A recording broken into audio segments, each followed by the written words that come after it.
갈라디아서 3장 13절과 14절을 읽었는데요. 이 본문은 갈라디아에서 특별히 예수님께서 십자가를 지신 이유와 그리고 십자가를 통해서 우리에게 베푸시고자 하는 은혜가 무엇인지를 가장 잘 설명하고 있는 구절입니다. 우리 한번 13절 한 번 더 띄워주시겠습니까? 우리 13절 다시 한번 읽어보도록 하겠습니다. 갈라디아에서 가장 핵심되는 중심 주절입니다. 시작. 그리스도께서 우리를 위하여 저주를 받은 바 되사 율법의 저주에서 우리를 속량하셨으니 기록된 바 나무에 달린 자마다 저주 아래 있는 자라 하였습니다. 우리는 이 구절을 통해서 죄 없는 하나님의 아들 되시는 예수 그리스도께서 십자가의 나무에 달려 죽으신 이유를 깨닫게 됩니다. 바로 그것은 저와 여러분이 죄값으로 치러야 할 죄의 저주를 담당하기 위해서 십자가에서 죽으셨다라고 말합니다. 그래서 오늘 본문에 예수께서 우리를 위해서 저주를 받은 것이다 라는 것이죠. 예수님께서는 당신이 죄인이기 때문에 죄값을 치르기 위해서 십자가에 죽으신 것이 아니에요. 바로 우리의 죄 때문에 예수님은 십자가에서 죽으셨다라는 것이죠. 그리고 십자가에서 죽으심으로 우리가 치러야 할 죄의 죄값을 대신 치르셨다라고 표현합니다. 바로 이것을 오늘 본문에 속량이라는 단어로 나옵니다. 이 속량이라는 것은 죄값을 지불하다, 죄값을 치르다라는 것이죠. 이 본문의 의미를 좀 더 우리가 이렇게 마음속으로 다가오기 위해서는 본래 성경이 우리의 본 모습이 어떠했는가를 먼저 이해할 필요가 있을 것 같아요. 자, 성경이 우리가 본래 어떤 모습이었다고 이야기하고 있습니까? 오늘 3장 13절에 이야기합니다. 우리는 율법의 저주 아래 있는 자였다라고 이야기하고 있습니다. 저와 여러분의 본래의 모습은 율법의 저주 아래 놓여있던 자라는 것이죠. 근데 이 표현이 아주 재미있습니다. 율법의 저주 아래. 원래는 죄로 인한 하나님의 심판의 저주 아래 있는 거 아닌가요? 그래서 죄로 인한 저주를 받았다. 죄로 인해서 하나님의 진노의 저주를 받아야 된다라고 표현해야 되는데 오늘 바울은 그 표현을 율법의 저주라는 것으로 표현하고 있습니다. 왜 이렇게 표현했느냐 하면 율법의 기능을 좀 아실 필요가 있을 것 같아요. 율법의 기능, 원래 율법은 본래 선한 것이었습니다. 그러나 인간이 죄로 말미암아 이 율법의 특징이 이 죄를 드러나게 하고 우리를 향해서 너는 죄인이다라는 고발하는 기능을 가지고 있다는 사실이죠. 그래서 율법은 우리가 짓는 죄가 죄임을 깨닫게 하므로 죄를 드러나게 해요. 그리고 죄를 범한 인간은 하나님의 진노와 심판을 받을 수밖에 없다라는 것을 자각하게 만드는 것이 율법의 기능입니다. 더 나아가서 율법은 죄로 인한 반드시 하나님의 심판이 있다라는 것을 우리에게 설명합니다. 여러분, 죄는 죄로 끝나는 것이 아니라는 것이죠. 죄의 삭은 사망이라고 이야기하고 있습니다. 그래서 죄는 반드시 죄의 대가를 우리에게 요구해요. 죄의 삭을 요구하는 것이죠. 그래서 여러분, 우리의 인생이 꼬여지고 우리의 인생이 망가지는 이유는요, 사실은 어려운 환경과 상황 때문에 아니에요. 인간의 본질적인 인생이 망가지는 이유는요, 사실은 죄 때문이에요. 그 바닥에 들어가면 관계가 깨어지고 사랑해야 될 사람이 서로 상처를 주고 왜 염려하고 근심하며 왜 인생이 고통 가운데 어려운 가운데 있느냐? 바로 그것은 그 밑바닥으로 들어가면 죄의 문제를 만나게 된다는 것이죠. 그리고 이 율법은 더 심각한 것은 뭐냐면 내가 죄인인 것을 깨달을 뿐만 아니라 이 죄의 문제를 나 혼자는 스스로 해결할 수 없다라는 것을 깨닫게 만들어요. 이 죄의 문제를 나 스스로 해결할 수 있으면 얼마나 좋아요. 그런데 이 율법이 우리 안에 들어오게 되면 이 율법을 통해서 이 죄는 나 스스로 이 죄의 문제를 해결할 수밖에 없다라는 것. 그리고서 내가 하나님 앞에 영적으로 파산한 존재인 것을 깨닫게 만듭니다. 그리고 마침내는 내가 하나님 앞에 영원한 심판과 영원한 진노를 받을 수밖에 없는 자임을 자각하게 만듭니다. 그래서 바울의 고백처럼 나는 공고한 사람이로다. 이 사망의 몸에서 누가 나를 건져내랴. 이 저주, 이 죄로 인한 저주와 심판 안에서 누가 나를 구원해 줄 수 있는가라는 이 절망에 빠지게 하는 것이 바로 율법의 기능이라는 것이죠. 그래서 이 율법을 통해서 우리가 죄의 저주 아래 있다라는 것을 깨닫기 때문에 오늘 바울 사도는 이 죄로 인한 저주 아래 놓였다라는 표현보다는 율법으로 우리가 저주 아래 놓였다라고 오늘 표현하고 있다라는 사실이죠. 바로 이와 같이 죄로 인해서 하나님의 진노의 심판을 받는 것이 결국 인간의 모습이라는 거예요. 왜 그러냐면 하나님은 두 가지 성품이 있다 그랬잖아요. 공의로운 성품이 있습니다. 하나님은 죄인을 벌하심으로 하나님이 공의로운 분임을 드러냅니다. 하나님이 어떻게 공의로운 분임을 알 수 있습니까? 죄를 심판하는 것을 통해서 하나님은 죄를 싫어하고 미워하고 반드시 하나님은 공의로운 분이라는 것을 어쨌든 드러내게 됩니다. 그래서 인간을 심판하실 수밖에 없는 것이죠. 근데 동시에 우리 하나님은 또 사랑의 하나님이에요. 그래서 죄의 저주 아래서 신음하는 인간들을 향해서 너무 안타까워하셨다라는 것이죠. 그분은 사랑의 하나님이기 때문에 죄의 종로로 타는 우리를 긍휼히 여기시기로 작정하신 거예요. 죄로 인해서 영원한 심판을 받을 수밖에 없는 저 인간들을 그냥 내버려 두실 수가 없었던 거예요. 왜냐하면 하나님은 사랑의 또 하나님이었기 때문에 그러죠. 심지어 죄를 범하였다 할지라도 그들을 여전히 포기하실 수 없는 분이 하나님이라는 거예요. 우리가 가지고 있는 죄는 미워하지만 그렇다고 해서 우리까지 미워하고 싶지는 않으셨던 것이지요. 그래서 이 문제를 어떻게 풀어갈까 고민했던 것 같습니다. 죄의 저주 아래에 있는 이 인간들을 어떻게 이 죄의 저주로부터 풀어주고 그 본래 하나님이 창조한 목적대로 회복되어서 하나님과 영적인 친밀함을 누리며 하나님이 주시는 풍성한 은혜를 누리는 자들로 만들 수 있을 것인가가 하나님의 고민이었던 것이죠. 그래서 하나님은 이 문제를 어떻게 해결하고 계십니까? 오늘 그것을 갈라디아 3장 13절에서 그 해결 방법을 제시해 주신 거예요. 그리스도께서 우리를 위하여 십자가에서 나무에 달려 저주를 받아 죽으심으로 우리가 치러야 할 죄의 죗값을 속량하셨다라는 것이죠. 그리스도께서 우리를 위하여 저주를 받은 바 되사. 누구를 위하여 저주를 받았다고요? 우리를 위하여. 근데 그 저주받는 말씀이 뭐냐면 나무에 달린 자마다 저주 아래에 있는 자라고 말합니다. 이것은 신명기 21장의 말씀입니다. 신명기 21장에 보면 하나님께 큰 범죄한 사람은요 하나님의 진노를 받는 모습으로 그를 십자가의 나무에 못 박혀 죽이시는 일을 하게 하셨어요. 근데 예수님 스스로가 죄가 없음에도 불구하고 그 저주받은 나무에 못 박혀 죽임을 당하게 됩니다. 예수님께서 왜 나무에 달려서 십자가에서 죽임을 당했느냐? 오늘 본문은 이야기하고 있어요. 율법의 저주에서 우리를 무엇하기 위함이니라? 속량하시기 위함이라 라고 말합니다. 앞에서도 말씀드렸지만 이 속량이라는 것은 값을 치르셨다라는 뜻입니다. 예수님께서 십자가에 못 박혀 돌아가실 때 다 이루었다라는 말씀을 하셔요. 이 다 이루었다라는 말씀이 사실은 테텔레스타이라는 것은 뜻으로서 값을 지불하다라는 단어예요. 그래서 예수님께서 우리의 구원을 위해서 모든 방편을 다 이루신 거예요. 어떻게 해요? 당신이 우리가 받을 저주를 대신 받음으로.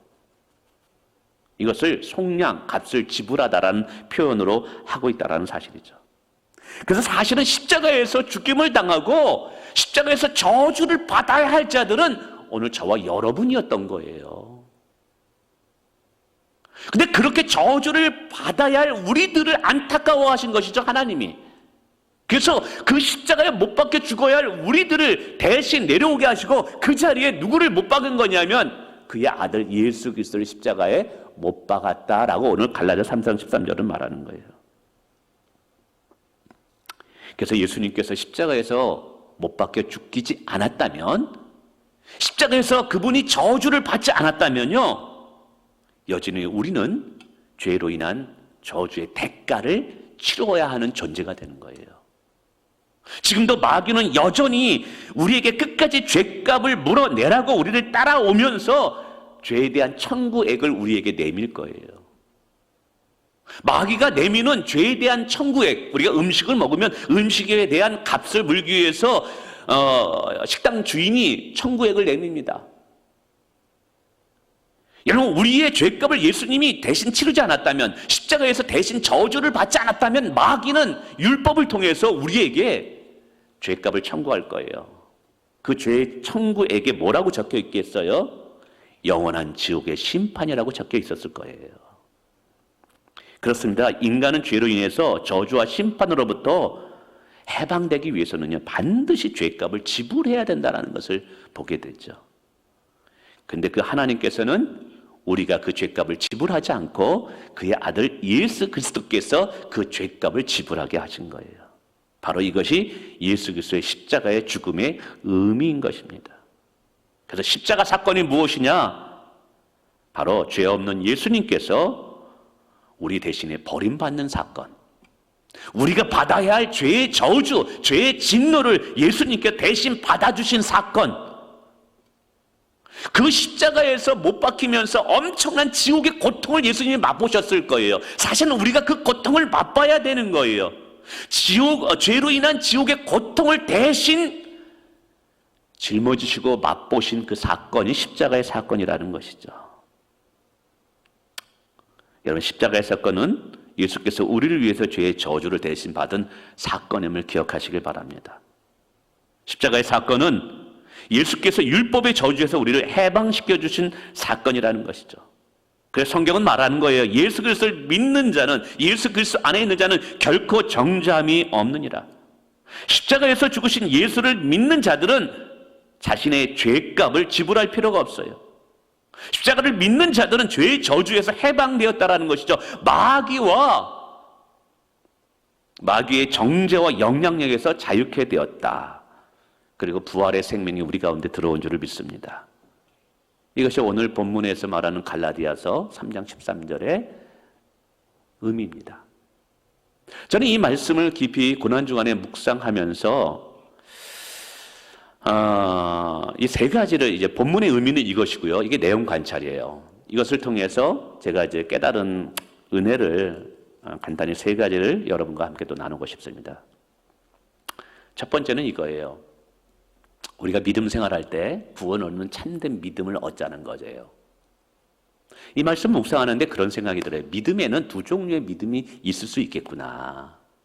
무슨 말이냐? 첫 번째 믿음은 우리를 예수님께로 인도하는 믿음이 있을 수 있다는 거예요. 두 번째 믿음이라는 것은 정말 예수님을 구원자로 믿게 하여 영생을 얻게 하는 믿음이 있다는 사실이에요. 복음서를 가만히 보면 많은 사람들이 예수님을 찾아옵니다. 그런데 그 예수님을 찾아올 때 죄의 문제 때문에 찾아오는 사람은 거의 없어요. 뭐 때문에 오요? 내 삶에 어떤 문제가 있으니까 예수님을 찾아오는 거예요. 내 자녀가 아파요. 질병에 걸렸어요. 어려운 환경이 있어요.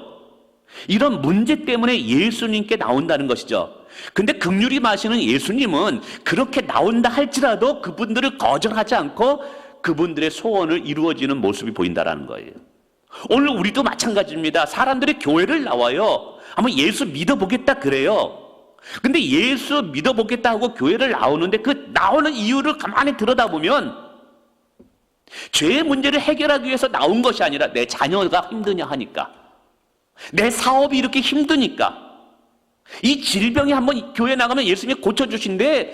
그래서 이 어려움이 고쳐지는데 문제가 해결된대. 그래서 예수님께 나와서 하나님께 구한다 이 말이에요. 근데 여러분은 아셔야 돼요. 오늘 갈라디아 3장 13절을 통해서 이런 믿음은 구원을 얻게 하는 믿음은 아닌 거예요. 저는 이러한 믿음은 믿음이기에, 그러나 이 믿음은 구원 얻는 참된 믿음이 아니라 예수님께만 인도하는 믿음이에요. 그러니까 문제가 없으면 예수님께 나오지 않기 때문에 예수님께 나오도록 문제를 허락하시는 거예요. 그래서 그 문제를 통해서 예수님께 나오기까지는 하는 거예요. 근데 교회 안에서 문제가 뭐예요? 이제 교회 안에서 예수님께 나와서 그 고민 때문에, 어려움 때문에 예수님께 기도합니다. 근데 예수님은 말씀하셨잖아요. 한 번도 자신에게 오는 자를 거절하는 분이 아니라고. 그래서 그 문제를 해결해줘요.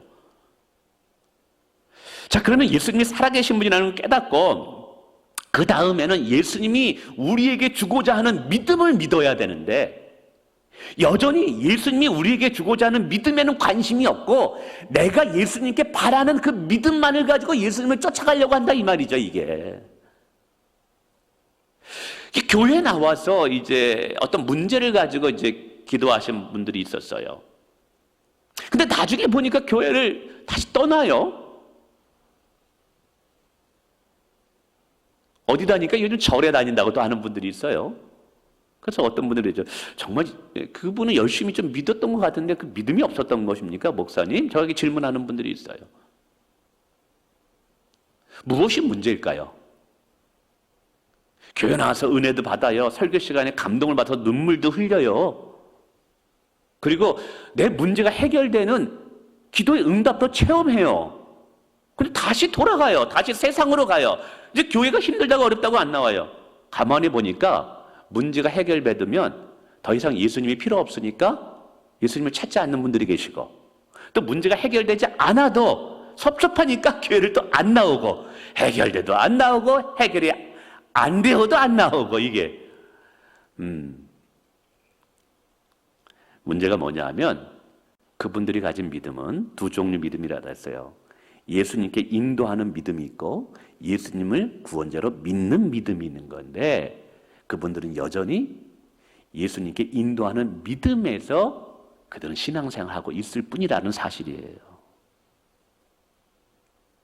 그럼 참된 구원 얻는 믿음이 무엇일까요? 오늘 갈라디아서 3장 13절은 어떤 내 문제를 해결하기 위해서 어떤 내 자녀들이 잘 되기 위해서 예수님께 나와서 신앙생활은 그 믿음이 아니라 그거는 필요하긴 해요. 그러나 그거는 왜 필요하냐? 예수님께 나오게 하기 위해서 예수님이 허락하시는 믿음을 주기 위해 나온 거예요. 그 믿음인 거예요. 이제 나왔다면 그 다음 단계로 업그레이드 돼요. 그 다음 단계로 성장해야 돼요. 그것이 뭐냐면 갈라디아서 3장 13절에 예수님이 십자가에서 왜 죽었는지 십자가를 믿는 믿음으로 들어가야만 되는 거예요. 근데 거기까지 들어가지를 않아요. 여러분, 예수님이 우리에게 주고자 하는 믿음은요, 구원을 얻고자 하는 믿음이에요.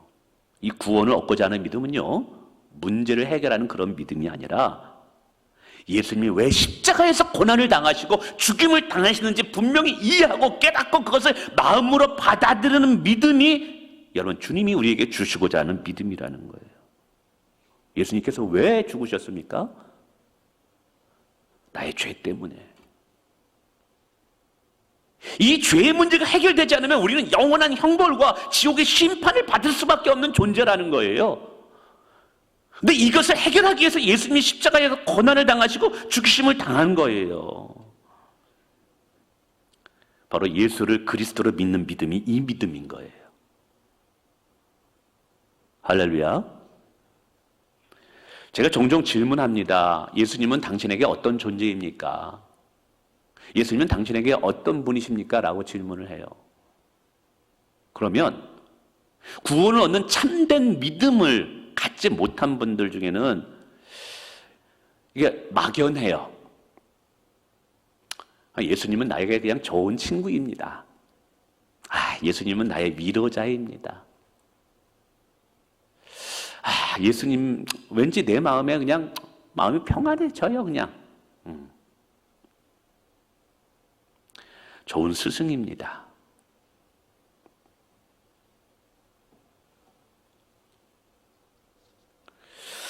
단순히 예수님이 나의 좋은 친구로서만 믿는다. 물론 성경에서는 이제 그렇게 얘기도 합니다.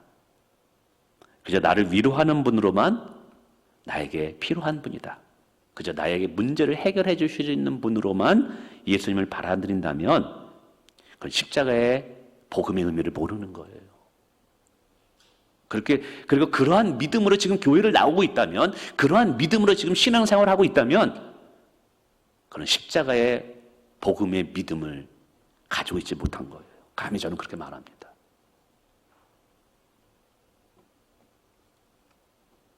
왜냐하면 이런 분들은요, 반드시 문제가 해결되면 주님을 떠나요. 그리고 주님보다 더 큰 위로자를 만나면 주님의 위로를 필요로 하지 않습니다.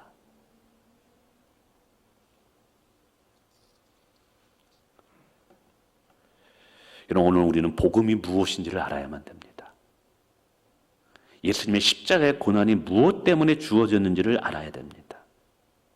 사도행전을 보면 초대교회에서요, 여러분 이거는 잘 들으셔야 돼요. 또 혹시 오해하지는 마셔야 돼요. 제가 극단적으로 좀 설명하는 것 같지만 초대교회 사도들과 제자들은요, 예수님의 십자가를 믿으라고 했어요. 예수님과 그분의 십자가를 믿어야지 구원을 얻는다고 얘기했어요. 심지어는 문제를 해결하는 예수님을 믿으라고 말한 적이 없어요, 사도행전에.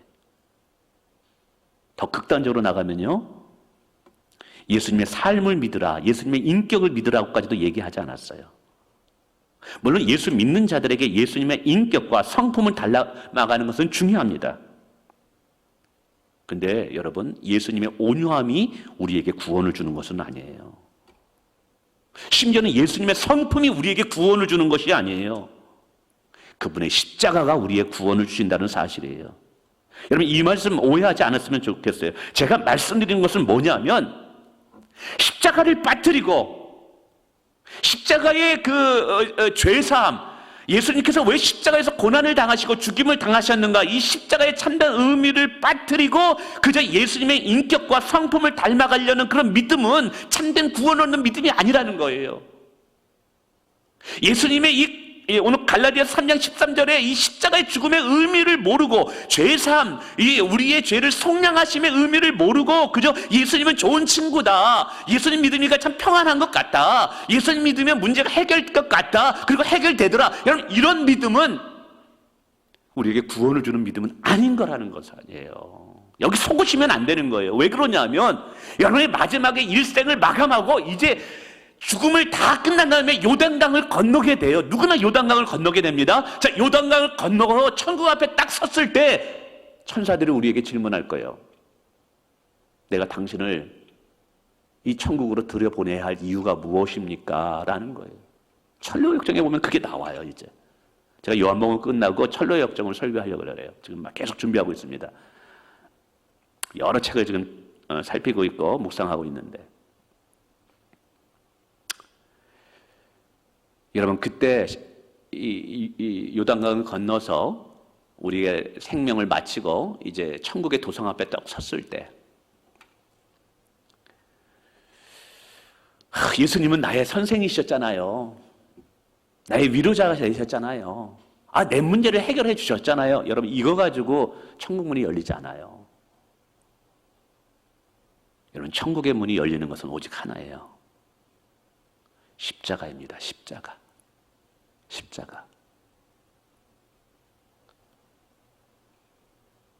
그래서 십자가가 없는 신앙생활, 십자가를 믿지 않는 여러분 믿음 생활, 여러분 여기 속으시면 안 돼요. 절대로 부탁드립니다. 그러니까 이 죄사함의 문제가 해결하는 것이 십자가밖에 없는데, 이 죄사함을 해결하는 이 십자가가 없으면 우리의 모든 신앙, 우리의 회개, 우리의 거듭난 이거 가짜일 수 있다라는 거예요. 할렐루야.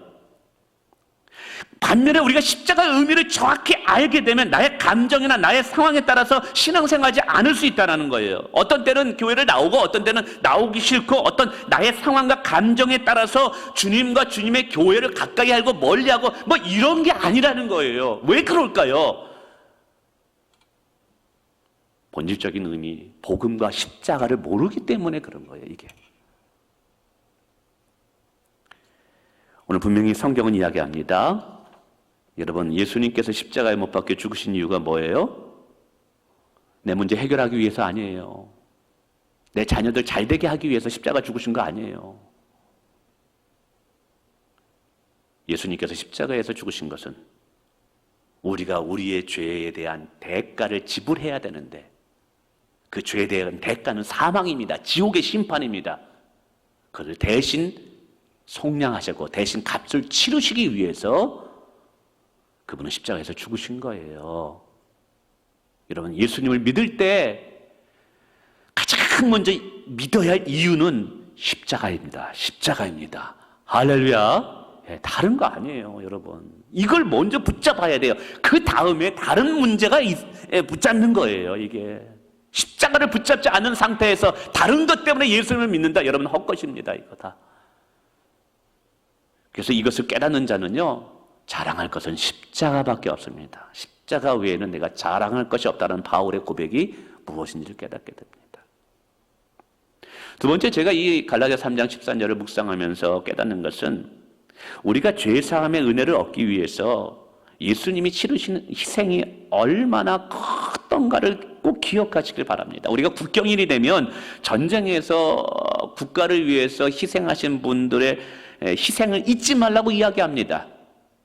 마찬가지예요. 이 고난주간을 맞이해서 또 이게 부활을 또 맞이해서 여러분, 우리가 잊지 말아야 될 것은 예수님께서 우리에게 영생을 주시기 위해서, 우리에게 천국을 주시기 위해서, 우리에게 하나님의 자녀가 되게 하기 위해서 그분이 얼마나 희생을 치르셨는가, 그분이 얼마나 많은 고통의 시간을 보내셨는가를 절대 잊어서는 안 된다라는 거예요. 여러분, 예수님이 십자가의 고난을 받지 않았다면 그 고통의 시간을 저와 여러분이 짊어져야만 했다라는 것을 다시 기억하시길 바랍니다. 하나님은 우리를 구원하기 위해서 우리가 당할 죄의 심판과 저주의 버림받음의 고통의 시간을 다 그 아들께 전가시켰다라는 거예요. 우리가 이것을 깨닫게 되면 하나님으로부터 받은 구원을 소홀히 여길 수가 없습니다. 여러분, 우리가 가지고 있는 믿음도 선물인 줄 믿습니다. 할렐루야. 여러분, 이 믿음도 어떻게 우리가 얻은 거예요? 예수님의 십자가의 고난과 이 희생당하심을 통해서 우리가 이 믿음이라는 선물을 받은 거예요. 우리는 이것을 은혜로, 어떻게 보면 공짜로 선물을 받았지만 우리에게 이 선물을 주시기 위해서 예수님이 치루어셔야 할 대가는 어마어마한 거예요. 그래서 이 구원이라는 선물이 무리로, 프리, 그러니까 어떻게 보면 공짜로 받았지만 예수님이 이것을 주시기 위해서 당하신 그 희생을 생각할 때 우리가 받은 구원을 소홀히 여길 수가 없던 줄을 믿습니다. 그래서 정말 이것을 깨닫게 된다면 저는 감히 이렇게 말합니다. 우리의 생명을 버리면서까지 우리는 믿음을 지키는 자가 될 수 있다고요. 정말입니다.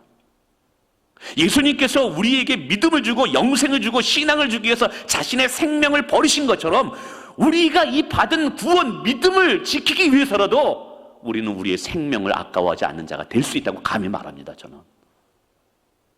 여러분, 신앙을 헌신처처럼 버려요? 믿음을 요즘 청년들 보면 아르바이트보다 하나님을 예배하는 것이 못해요. 남자친구, 여자친구 만나는 것보다 예수님이 못해요. 왜 그럴까요? 이것도 동일한 거예요. 복음의 참된 의미를 모르기 때문에 그런 거예요. 누가 참된 제자의 삶을 살 수 있을까요? 바로 그것은 나에게 영생을 주시기 위해서 예수님이 치루어야 할 십자가에서 고난이 얼마나 컸던가를 깊이 묵상하는 자가 그 길을 걸어가는 줄 믿습니다. 내 안에 어둠의 것을 버리고 빛된 삶을 살 수 있는 비결, 미움을 버리고 용서할 수 있는 삶을 살 수 있는 비결, 죄를 과감히 끌어버리고 거룩한 삶을 살 수 있는 비결이 또 뭐예요? 바로 그것은 십자가의 능력밖에 없음을 기억하시길 바랍니다. 마지막 세 번째는 이제 이 예수님의 성령으로 인해서 우리가 오늘 바울 사도는 어떤 은혜가 얻었는지, 어떤 은혜든지를 기억하고 또 이야기해서 그걸 14절에 말합니다. 우리 14절 한번 읽어보겠습니다. 시작. 이는 그리스도 예수 안에서 아브라함의 복이 이방인에게 미치게 하고 또 우리로 하여금 믿음으로 말미암아 성령의 약속을 받게 하려 함이라. 여기서 접속사가 중요합니다. 14절에 이는이라고 말합니다. 이 이는이라는 접속사는 13절에 예수님이 우리를 위해서 십자가에서 고난당하시고 죽으심으로 우리의 죄값을 치르시는 속량을 통해서 이는 우리가 어떤 은혜를 얻게 되었다는 접속사예요. 자, 예수님의 은혜로 인해서 예수님의 십자가의 고난을 통해서 우리는 어떤 은혜를 두 가지를 이야기합니다. 하나는 예수 안에서 아브라함의 복이 우리에게 미치게 하기 위해서다라는 거예요. 예수님이 십자가에 죽으신 이유는 아브라함의 축복이 오늘 우리에게 들어오게 하기 위해서 예수님은 그 고난을 당하셨다는 거예요. 그런데 여기서 아브라함의 복이 무엇이냐라는 것이죠. 두 가지로 보여지게 됩니다. 하나는 믿음으로 말미암아 없는 의로움이 아브라함의 복이에요. 창세기 17장에 보면 아브라함이 하나님의 약속의 말씀을 믿음으로 그가 의롭게 되었습니다. 이것이 아브라함에 주어진 첫 번째 복이에요. 이 의로움으로 하나님의 놀라운 백성이 된 거예요. 오늘도 우리가 어떻게 의로움을 얻었습니까? 십자가에 못 박힌 그 저주받은, 어떻게 보면 그 어리석어 보이는 십자가를 믿음으로 말미암아 우리가 의로움을 얻게 되는, 아브라함의 후손이 되는 축복을 얻게 됐더라 이 말이에요. 죄로 인해서 영원한 형벌과 저주를 받을 수밖에 없는 우리들이, 정말 우리의 영적인 옷은요 더럽고 냄새나고 추워서 감히 하나님의 얼굴을 들 수 없는 우리들이었어요. 근데 예수님께서 십자가의 저주를 받으심으로 그를 믿는 자들에게 의의 옷을 입혀주신 거예요. 이게 아브라함이 받았던 의의 축복인 거예요. 할렐루야. 여러분, 우리가 천국에 들어갈 때 십자가의 의의 옷으로 우리는 하얗게 거룩한 백성이 되었다라는 사실이죠. 여러분, 이것이 복 중의 복이 아니고 무엇이겠습니까? 뿐만 아니라 아브라함의 복은 영원한 나라를 기업으로 받게 돼요. 히브리서 11장에 보면 아브라함이 믿음을 통해서 저 천국을 소망했던 자로 영원한 기업을 받은 자로 표현합니다. 히브리서 6장에도 말합니다. 그가 오래 참아 하나님의 약속의 기업을 받았다라고 이야기하고 있습니다. 하나님께서 아브라함에게 가나안 땅이라는 그 기업을 주셨어요. 근데 그 가나안 땅은 무엇을 상징하냐면 신약 시대에 예수를 통해서 얻게 될 우리의 천국을 상징하는 거예요. 여러분, 아브라함이 얻었던 팔레스타인의 가나안 땅과 우리가 예수를 통해서 얻게 될 천국과 비교할 수 있겠습니까? 아브라함이 얻었던 축복보다 우리는 예수를 통해서 더 큰 은혜와 축복을 받은 자가 됨을 믿으시길 바라겠습니다. 그래서 저와 여러분은 이미, 여러분, 천국은 저와 여러분들의 것이에요. 할렐루야. 여러분, 이것을 통해서 우리는 이 복을 받았어요. 두 번째 복을 말합니다. 그것이 뭐냐? 14절 후반절 다시 한번 띄워주세요.